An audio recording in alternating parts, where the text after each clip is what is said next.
اقتدار ہونے کے باوجود فوجاں ہونے کے باوجود اسلحہ ہونے کے باوجود ایٹم ہونے کے باوجود ان ساری سہولیات کے باوجود جو حکمران ایک بیٹی کی عزت کا تحفظ نہ کر سکے انہاں کشمیر کی گل کی کریں جڑے بیچاری آپ ہی ایئرپورٹ میں جا کے ننگے ہو رہے ہیں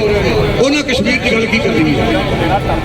جڑے آپ ہی کشکول جا کے ملک منگ رہے ہیں انہاں کشمیر کی گل کی کرنی جڑا آپ ہی کشکول جا کے در بدر منگ رہا ہوئے انہیں اپنی عزت کا تحفظ کی کرنا ہے اپنی بیٹیاں کی عزت کا تحفظ کی کرنا ہے ایک بیٹی کا تحفظ نہیں کر سکے کشمیر کی گل بڑی دور رہی ہے کشمیر کا تحفظ کرنے کے لیے انشاءاللہ محمد بن قاسم کے وارث آ رہے ہیں سلطان محمود غزنوی کے وارث آ رہے ہیں بابا جی کے شعر آ رہے ہیں اور انشاءاللہ تحریک لبیک والے میں جذبات کی راہ میں بیٹھ کر بات نہیں کرتا یہ حقائق کی بات ہے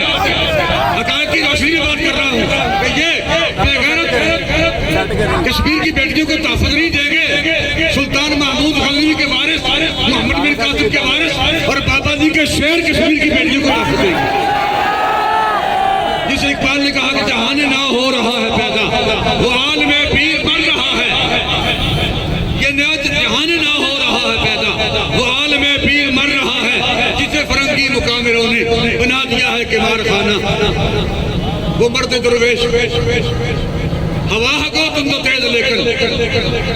ہوا ہے کو تم تو تیز لیکن اگرچہ پورا مغرب پورا یورپ عالم اسلام کی مخالفت کر رہا ہے پوری نیٹو فورسز اسلام کے مخالف ہیں ہوا ہے کو تم تو تیز لیکن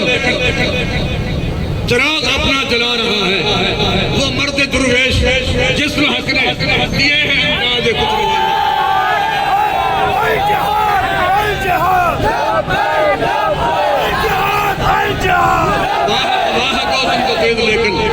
ہوا ہے کو تم کو تیز لیکن